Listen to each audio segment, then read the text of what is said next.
เมียน้อยเดี๋ยวมานี่แม่คำเอ้ยคอยได้ทุ่งยากให้กินไก่ตังอาหารนี่แล้วละทุกคนนี้แนวกินสีจอยผอมคือซาย่อมเจ้าได้กินเลี้ยงเหลือเพื่อมือจากสนุกพรเจ้าเราสนุกเราตอนสิสนุกเก็บกบกินปานทองสิแตกตายอันนี้ลาไว้นะใครได้เป็นเมียอายก็ให้ทุกข์ก็ให้ยากเอาก็ข่อยดีว่าทุกข์ไหนถ้าจะโอนได้ในคนที่หิวถ้าได้เป็นเมียอายก็ให้ทุกข์ก็ให้ยากสีทาเก่าเบื่อไม่ให้จี้ตามตาสีหาเก่าฝาเพื่อให้จี้กินต่างซีโอ๊ยคอยแค่มันแห้งไหลมันเสือห่วยแดงยืดนางไม่เอาถ้าได้เป็นเมียอายก็ให้ทุกข์ก็ให้ยากสีหาเก่าเบื่อไม่ให้จี้ตามตาห่วยหาหัวหน้าจะใส่จะแต่งอะไรสีหาเก่าฝาเพื่อให้จี้กินต่างซีเดี๋ยวเวลากินเขาให้กว่าแท้กินก่อนเดี๋ยวนี้เด้ออันนี้เป็นบาทีที่2 ข้อ 14กว่าหักเนี่ยแท้ต้องเฮ็ดไปตามที่ตามข้อมาจาก4 5 4นี่แห้งเลยเดี๋ยวเวลากินเขาให้กว่าแท้กินก่อนเบิดทางแก้วเนี่ยแก้วจึงคอยกินจืดเร็วแม่บางคนบ่จืดเลยดิวันนี้เดี๋ยวเวลากินขี่ให้เนี่ยแท้กินก่อนเดี๋ยวนี้เด้อหัวอีหยังมาดิอีหาหัวขวัญขสัตว์มันกระเมนตะวันเธอไปได้กินผีเนี่ยแค่กินตัวเป็นเนี่ยเลยขี่ตาดอกกับพวกมันก็คงกินต้นเบิดทั้งแล้วหัวแก้วสีเลนดีแต่ด้วยนั่นหกปังสู้น้ำไปตามเรื่องขน้อยดีให้น้ำแต่ว่าเมื่อกี้บ้านขน้อยดีกับจุบอนบ้านพวกบางนี่พ่อขน้อยซื้อพ่อใหญ่นี่แม่ขน้อยซื้อไม่ใหญ่สีหัวที่เจ้าก็เชื่อต่อไปถามที่อาชีพขน้อยดีขายข้าวจีขายดับขายดีจนทางจนนี่ซื้อรถแท็กซี่ที่ไปดีๆไปตั้มหมอกะลีแต่ว่าเลขรถขน้อยก็ชื่อดีเพราะว่าเมื่อนั้นขน้อยก็ยังมีสติแต่ว่าดีฟังขน้อยสวยฟังเรื่องลับบ่มีใครหูจักขน้อยตัวเราแต่กี่แม่ขน้อยก็พอขน้อยเกี่ยงอาชีพไหนเศร้าไทยเขาจีกับไม่คืนบางมี่เลยตอนนี้พอขน้อยคนสลาดได้โมย่อมคืนบางมี่พอยังมี่เราบ่คืนบางมี่เราหันเป็นยายสีคืนบางมี่สินแล้วขี่เดี๋ยวเห็นมีว้าวแต่ว่าพอยังมี่เราเห็นเราเอ็นข้อเราสี่อย่างเอ็นข้อสวัสดิ์อยู่ตามแต่ว่า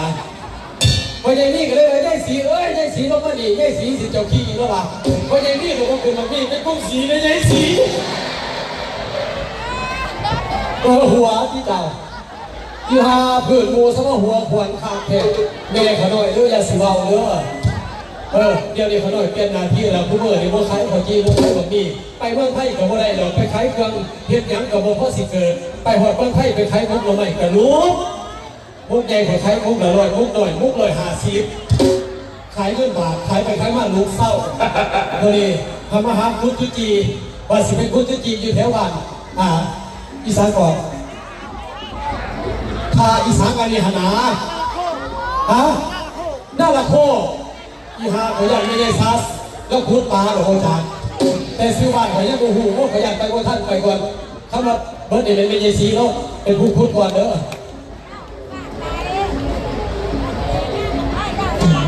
เขาได้นี่บ่อยู่ข้างๆหน้าละโคเวลา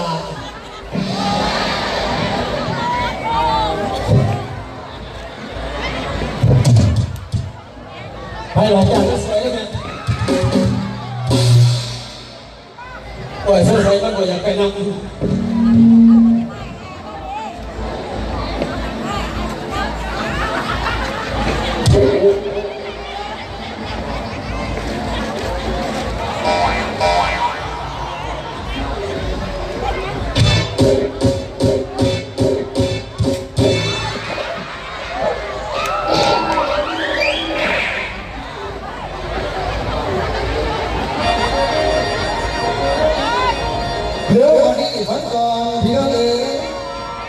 เรามาตัวก่อนท่านหน้าข่าวดีใจเล่นบ้าหลงตาโอ้ยแม่เอ๋ยแม่ยศมาข่าวนี้กับ ตัดสินใจออกจากบ้านเวลานี้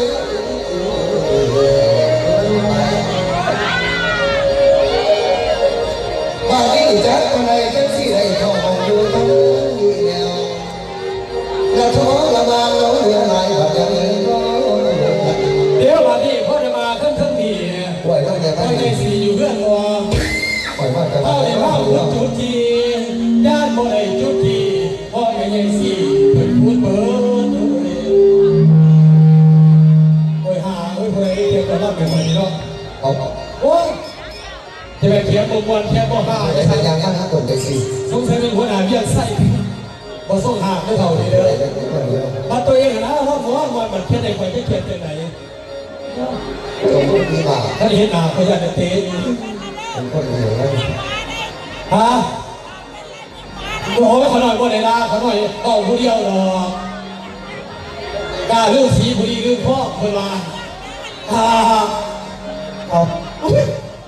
ปากกาไปเลยน้ำหาจะเหนื่อย เป็นอย่างนี้แบบ เสียวมึงไปจะไหนมาจะไหนดิเฮ้ยโอ้ยทางว่าจืดหามน้อยบังหามเอ้ยบังหามน้อยบังหามน้อย ผมผู้ใดก็ทำใจใจกูแท้ที่ว่าสาวเราจะสั่งเดี๋ยวมันบ้านอะไรอย่างของเรา ก็เฮานี่เด้ตัวบ่จือบ่ ชื่อใส่ผู้ใดกัน โอ้ยสิว่าเสียงเราสร้างมาได้บังหาเพิ่งบักจุนเสียวจุน นี่จุนจะไหนพันหน้าเลย โอ้ยสิมาเบาบังหาโอ้ยบักจุนโอ้ยบักจอด โอ้ยเดี๋ยวจะบอกจะสั่งเลย บักจอดกับพ่อแม่ สื่อพันหน้านี่มา ซื้อพันหน้า เนี่ย เออพ่อเด้อ ไม่โตอย่างนั้น เอากับคนนี่ล่ะคน ที่เขาเป็นดีกว่า กินข้าวเป็น โอ้ อยู่อีกคนอยู่ขาหาหัวอีกคนอยู่ข้างกลางเลยช่วย โหลามุงสกปรกเลยเป็นคนเขาที่ยัง คนอีหลีนี่ล่ะคนกินทีนี่แหละโอ้คนกินข้าว เข้ามันแบบจุนแบบจ้อเองหรอ พ่อแม่บ่ หน้า คนว่า เป็นคนผู้เนี่ยจะให้แต่งงานก่อน คนเร็วมากพวกเรียกเลยนี่เนาะ เรื่องใส่กัน เรียกไส้เวลา นี่แหละนี่ว่าพันหน้าบอกแล้ว กับพันหน้าเขากับพันอยู่ที่กันเวลา ซื้อจะได้ยัง เขาดีบ่ซื้อที่กันก็โตเวลา ซื้อจะได้ยัง โตพันหน้าเขาดีพันกี่ กี่วันแล้วคนไหน ที่บ้านที่กี่ว่าเราคนกันต่อกันแทน กี่ยังสั่น อันนี้น้องมากเลย กี่ยังสั่น กี่ยังไงสิตาผู้ยักเขาได้ยินก็เลยเพิ่นได้ยินเพิ่นคนอายเพิ่นไหน ก็บอกตั้งเลยเนาะ เพิ่นบอกคอยเด้อพูดแล้วจะบอกเลย ก็บอกไว้เนาะ คนดีน้องกี่ว่าเราคนคนดีกี่คนทุก ฮะกี่ยังว่า ไปเลยบอก โอ้ยหากินเสียงเอ้ยแค่ก็ขี่หูนี่กี่ร่มโต๊ะจังหวะหากินบอกหัวเลยให้หมด ผมพ่อบอกให้บอกให้ขอตัวไม่ได้สิไปใส่ไม่ใส่ เปิดมาสิมาหาคุณจุจีไม่ใช่สีคุณเพิ่นเด้อล่ะเดี๋ยวนี้บ่มีเกี่ยวกับการทำเจ้าสิไปทางใดคือที่ส่งคือแท้ เหตุการณ์ง่าย เรื่องการเรียนงาน เนี่ย ใส่ข้างล่างจะสิเพราะว่าเป็นคนรวยบ่แม่นบ่ โอ้ถูกสิตาย ทุกสิตายวันนี้คนบ่มีความรู้มันก็ถูก ตายแล้ว คือข่อยนี่ตัวบ้านเวียดนามตัวบ้านประเทศจีนประเทศฝรั่งข่อยไปเยี่ยมมาเบิดแต่ว่าเป็นยังถูกอยู่คือเก่า จงขังนั้น โอ้จบครับ เพราะสิได้น้ำมาได้ เป็นคนไปเมืองเวียดคนกับไปหลายปี ไปอยู่ประเทศจีนนั้นผู้สาวจีนมาล้มเลยโอ้ยร้องเพลงใส่เสื้อ โอ้ยตาเอาทั้งในสั่นที่สุดเลยเขาพลิกกี่เลยบ้าง เอาปากกาดิกูร้องเพลงจีนเป็นนักกระแสกูร้องโอ้ยเอาปากกากูร้องนี่ภาษาฝรั่งเป็นภาษาไหลร้องอยู่จัง การมาเป็นภาษาจีนเดียวในบ้านเขาเมื่อเขาเห็นเป็นวิธีจีนมาขายมาขายไปเป็นพวกนั้นนึงก็ได้ โอ้ไปเป็นลูกน้องจีนได้ค่ะแต่ว่าอันมึงบอกตัวที่ไหนวะ ทำดีในเราพี่ยังอ่ะ เพศเจ้าพ่อเสียงไห้ มันคืออะไรไหน เพราะเพศจีนอยู่แล้ว โอ้เอา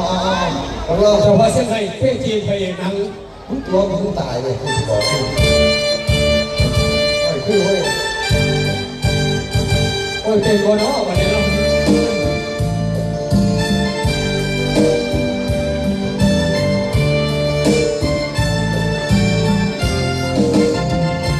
สิวเสียงสิวหัวสาสิวเสียงไม่กลัวสิวหัวสาเป็นไฟเพียง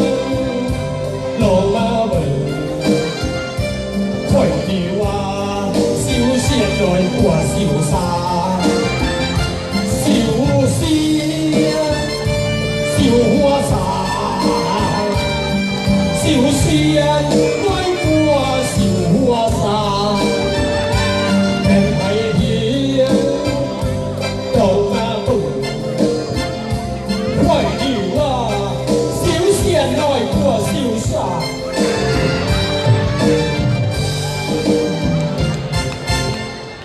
ตัวกันนี่แหละนะก็เป็นเขาก็เป็นเขาไว้ ไว้ยังมหา เพ่กินหายอย่างสิสิวเสียดสิวหัวสาดูฟังครั้งแล้วทั้งโรงแรมนี่ เอาจะไหนมันจะหูหวา โอ้ยสัตว์อะไรนะเว้ย เอาพระกระแมนตัวสิวเฉียดหน่อยก็สิวหัวสา แต่ว่ามันภาษาจีน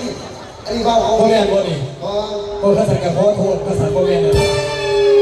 ตัดสินใจไปนั่งกันแน่นอน เสียไปนั่งอยู่ล่ะ เอาเองแต่คนที่มูใจไปนั่งกัน เขาเข้าใจไปแล้วกันเสียวเป็นเสียวกันเนาะตัวจะปีแล้วเว้ย ฮะ สามกันกับพ่อบอก เศร้าหาที โอ้ยสามกัน ตัวจะตีให้ 52 ตัวสักหนึ่งเลย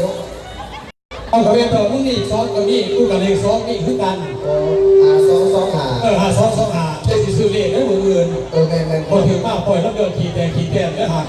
ตัดสินใจมากเลยหัวองค์คนไกลบ้านสยามเป็นเพื่อนกัน แม่น เพื่อนกัน แม่นเสียว พอพันกี่พันหมา นี่อยากกองเดียวไปกระสูบนะเสียว ไป ไปเรื่อย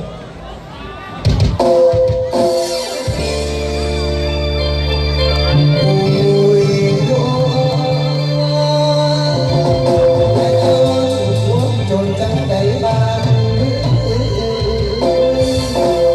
ดอกยังสารรักให้สุดที่รอ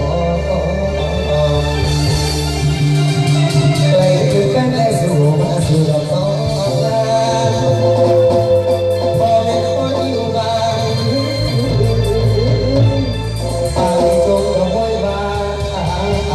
นสู่แต่แล้วก็แพ้ตามอายโอ้สมไปโอ้เขาถ้าลบเบื่อบ่ถึงบ้าน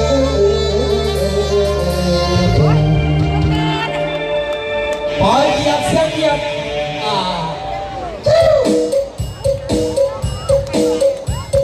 เอามาโยมมาหย่อนแล้วกันเรื่องเป็นเผาเด้อด้วยก็มาลงดอกเดียวก็ลงดอกมันสูงยากนะครับ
Hãy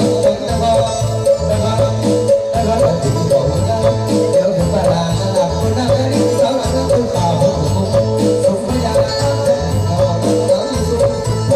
Ghiền Mì Gõ để không bỏ lỡ